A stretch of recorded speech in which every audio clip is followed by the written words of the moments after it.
O Adair, vai lá, Adair! Recebendo as flores, os três primeiros. E na sequência vamos para a entrega dos troféus. Para o terceiro colocado, Thiago Martins da Silva, com um tempo total de 36:46 e 5. Segundo colocado, José Adriano de Oliveira, tempo total 35:52 e 5.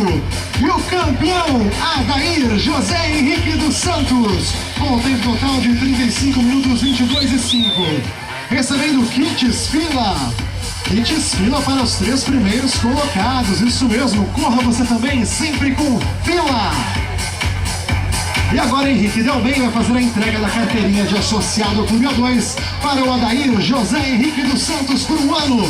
Vai fazer parte do maior clube de vantagens de corrida do Brasil.